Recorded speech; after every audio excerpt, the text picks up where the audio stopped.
For the video retake, we're going to quickly review parallel and perpendicular lines. Two lines are parallel if they have the same slope. And if two lines have the same slope, that's why they can travel infinitely with never intersecting. If they have any difference in their slope at all, any difference, that means the lines will eventually intersect. Now, perpendicular lines are a special type of intersecting line that intersects exactly at a 90-degree angle. In order for that to happen, two lines must have slopes that are the negative reciprocal of each other.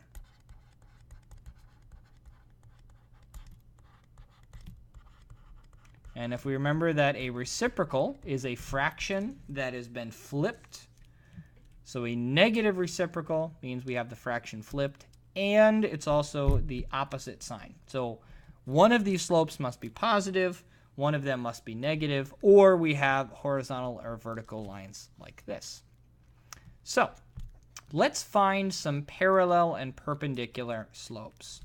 So if we have a slope of 8, the slope of a line that is parallel to it, and we write the parallel symbol like that, two lines that are a little parallel to each other, has to be the same. So the parallel slope is equal to 8. The perpendicular slope, which we write with two little lines that are perpendicular to each other, well, 8 as a fraction is 8 over 1. So we flip the fraction and we make it the opposite sign. So it'd be negative 1/8. If we have a slope that is 1/5, 1/5 as a parallel slope, let's go back to the right color, is just the same, 1/5. The slope that is perpendicular would be 1/5 flipped, which would be 5 over 1, but a negative. We could also just write this as negative 5.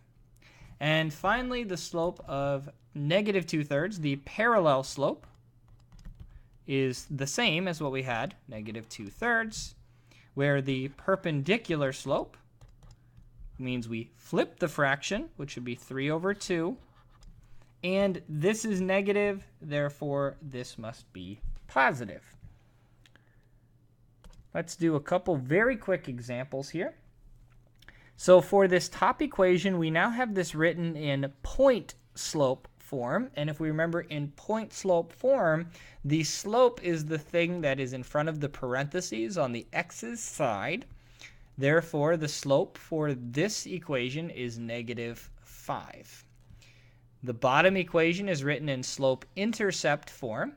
So the m value is our slope, also negative 5. Therefore, these two lines have the same slope.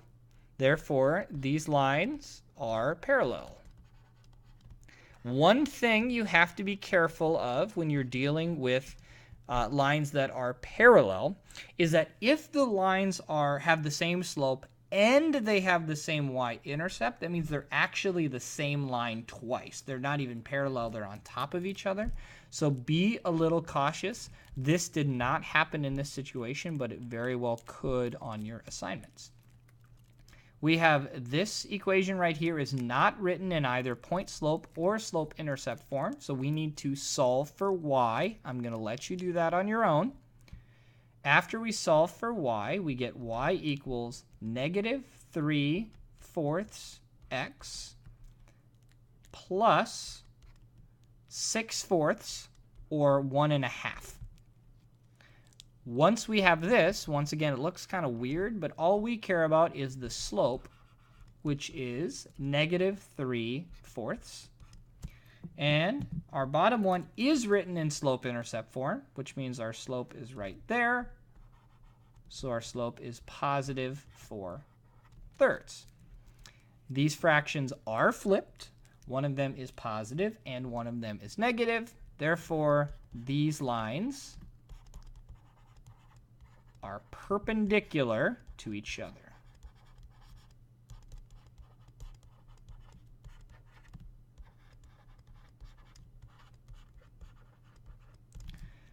This concept is really easy to see visually, but the math can get a little tricky. So as always, if you have any questions, please let me know.